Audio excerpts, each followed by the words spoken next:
এই শহীদ মিনারটি এখন রয়েছে সেটি একেবারে একটি নব আঙ্গিক পাওয়া একটি শহীদ মিনার, নবরূপ পাওয়া একটি শহীদ মিনার এবং এই শহীদ মিনারের আসলে গত 4 বছর ধরে ফুল দিতে পারেনি সাধারণ মানুষ বা নগরবাসী। আমরা যেটি জানি যে আসলে 2021 সালে এই শহীদ মিনারটির যে একটি কমপ্লেক্সের আওতায় নিয়ে আসার জন্য একটি সংস্কার কাজ চলে এবং 4 বছর সংস্কার কাজের পর এই বছর থেকে সেটি উন্মুক্ত করে দেওয়া হয়েছে নতুন মেয়রের নির্দেশনা এবং একটি ভিন্ন আঙ্গিকে, ভিন্ন রূপে, ভিন্ন আমেজে এবার চট্টগ্রামবাসী 21 পালন করছে এবং এই 21টি আসলে তাদেরকে যেমন 21-এর চেতনাকে নতুনভাবে শানিত করার সুযোগ দিচ্ছে, তেমনি এক ধরনের আনন্দ দিচ্ছে এই ভেবে যে তাদের একটি সুন্দর একটি শহীদ মিনার হলো অবশেষে। এবং গত 4 বছর কিন্তু আমরা যেটি দেখেছি একটি বিকল্প শহীদ মিনারে চট্টগ্রামের মিউনিসিপ্যালিটি স্কুলে এই নগরবাসী কিন্তু এতদিন ফুল দিয়ে আসছিল, এটি নিয়ে এক ধরনের আক্ষেপ ছিল, হতাশা ছিল এবং আমরা যেটি দেখে এসেছি যে সাধারণ মানুষ চেয়েছিলেন যে একটি স্থায়ী শহীদ মিনারে চট্টগ্রামের যেই পরিচিত যে শহীদ মিনারটি 1962 সালে যে শহীদ মিনারটি এখানে প্রতিষ্ঠিত হয়েছিল এবং 1974 সালে এই শহীদ মিনারটিকে নতুন রূপ দেওয়ার পর 2021 সালে এটিকে বন্ধ ঘোষণা করা হয়েছিল সাময়িকভাবে। তো সেই যে ঘাটতি, সেই যে সংকট,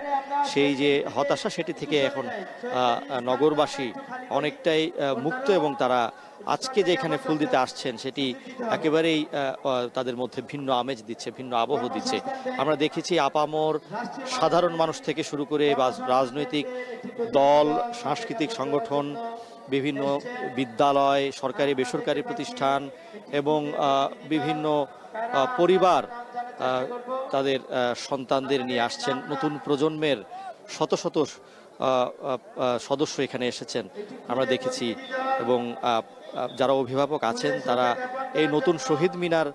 দেখানোর যে উৎসাহ তাদের মধ্যে আছে শিশুদেরকে, তেমনি 21-এর যে চেতনা, 21-এর যেই ভাবগাম্ভীর্য, 21-এর যে ইতিহাস, সেটি জানানোরও তাদের এক ধরনের প্রচেষ্টা দেখছি। তারা শিশুটিকে নিয়ে বা সন্তানকে নিয়ে শহীদ বেদিতে উঠে ফুলেল শ্রদ্ধা জানানো যেমন শেখাচ্ছেন, তেমনি পাশাপাশি তারা বলে দিচ্ছেন যে কি কারণে এই 21 এসেছে, এই বাঙালির ইতিহাসের সাথে, বাংলাদেশের গর্বের ইতিহাসের সাথে কিভাবে 21 মিশে আছে এবং এই চট্টগ্রাম 21-এ কতটা অবদান রেখেছিল, চট্টগ্রামের কারা কারা বা চট্টগ্রামের যেই অগ্রণী ভূমিকা ভাষা আন্দোলনে, সেসব বিষয় জানানোর চেষ্টা করছেন এবং আমরা দেখছি যে এখন ফুলে ফুলে শোভিত হয়ে গেছে শহীদ মিনারের সামনের ভাগ, অধিকাংশ অংশই কিন্তু এখানে ফুলের শুভেচ্ছায় রঙিন হয়েছে, শ্রদ্ধায় বর্ণিল হয়েছে এবং যারা আসছেন তারা প্রত্যেকেই কিন্তু এই শহীদ মিনারে ফুল দিয়ে এক ধরনের শান্তি অনুভব করছেন, অনেকটা নিরাপদ পরিবেশে, নির্ঝঞ্ঝাট পরিবেশে আবার ফুল দিচ্ছেন। কারণ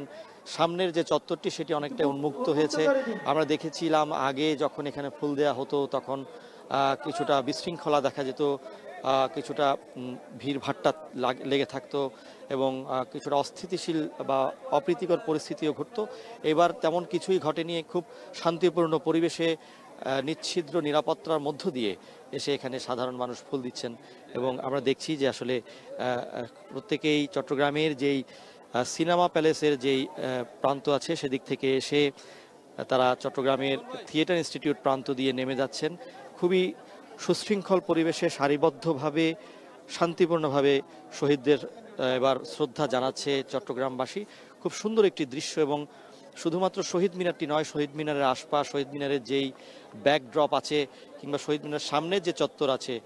সবগুলোকে কিন্তু নান্দনিক রূপে সাজানো হয়েছে। সাধারণ মানুষ ফুল দিয়ে ছবি তোলার জন্য তারা অনেকটা সময় পাচ্ছেন, সময় নিয়ে ফুল দিতে পারছেন এবং আমরা দেখছি যে আসলে তারা ফুল দেওয়ার পর দীর্ঘ সময় এখানে অপেক্ষা করছেন এবং সামনের যে চত্বর আছে